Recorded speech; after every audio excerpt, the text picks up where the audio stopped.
Buenas tardes, profesora.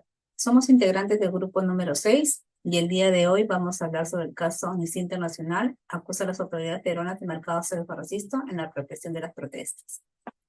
La incitación al odio y la discriminación deben ser tratadas a nivel mundial. La igualdad y la no discriminación son derechos propios de todo ser humano sin distinción alguna. Sin embargo, en muchas partes del mundo, estas prácticas discriminatorias por razones étnicas, religiosas, nacionalidad, entre otras, hoy en día son normalizadas. Dada la crisis política que se vive en el Perú, se refleja el descontento y en las manifestaciones por los ciudadanos peruanos en distintas zonas del país, que a su vez han sido reprimidas violentamente por las fuerzas del orden, siendo los más afectados y estigmatizados generalmente nuestros hermanos de las regiones sureñas de Ayacucho, Apurímac y Puno.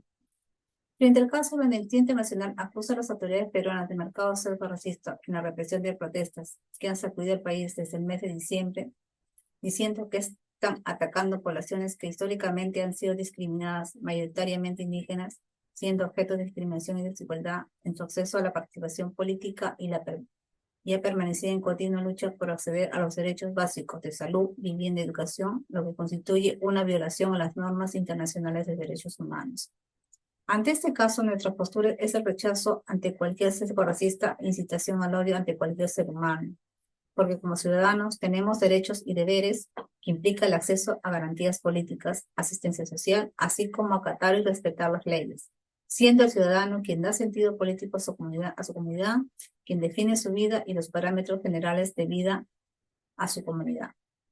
Además, resulta imprescindible entonces involucrarse de manera directa en el desarrollo de nuestra sociedad y participar activamente en la vida política para asegurar que todos contemos con los mismos derechos. Esto implica no aceptar pasivamente a la autoridad y más bien salir del plano de su evolución para el desarrollo propio y colectivo.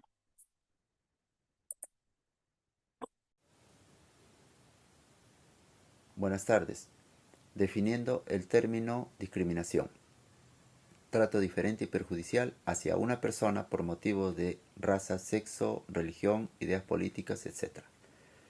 A través de la historia ha habido un trato con sesgo discriminatorio hacia nuestro pueblo indígena, desde la época colonial, donde los conquistadores tuvieron un maltrato considerándolos una casta inferior a nuestro pueblo indígena, en este caso el Imperio Incaico.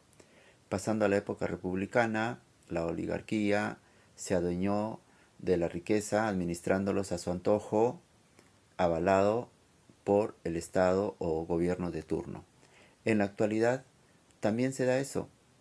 Si bien es cierto que nuestros pueblos indígenas cuentan con ingentes recursos naturales, no tienen acceso a esto, donde cada gobierno de turno ha dejado entrar grupos económicos extranjeros o si bien también nacionales, pero en alianzas con inversiones foráneas han manejado a su antojo, donde el pueblo indígena no tiene acceso a beneficios y mucho menos a buenos salarios, etc.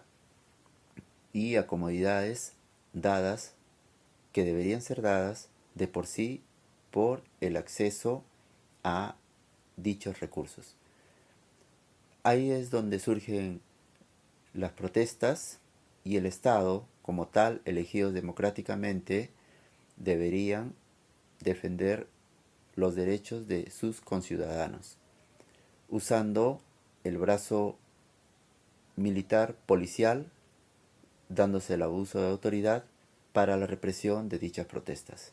Es por eso que reafirmamos nuestra postura de un rechazo rotundo hacia cualquier tipo de maltrato hacia nuestro pueblo indígena y en general a toda la nación peruana. Gracias.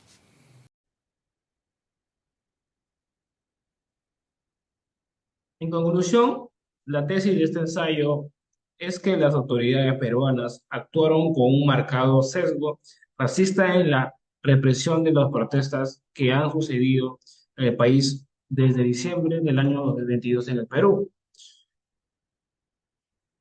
El Perú tiene una larga historia de racismo que se ha manifestado en la exclusión de las poblaciones indígenas de la participación política y económica. Reflejo de ello son las protestas de diciembre del año 2022, lideradas en un gran parte por poblaciones indígenas, siendo las más afectadas por la represión de manera desproporcionada y violenta. Por lo tanto, nuestras sugerencias para abordar esta problemática es necesario concientizar y educar a la población sobre los derechos humanos, igualdad racial y desarrollo inclusivo. Asimismo, el sistema policial debe ser reformado para que se sancione contra los derechos humanos. Es necesario un cambio cultural que elimine el racismo y la discriminación. Y finalmente, para construir una sociedad más justa e igualitaria, es necesario que todas las personas, sin importar su raza o etnia, sean tratados con respeto y dignidad. Muchas gracias.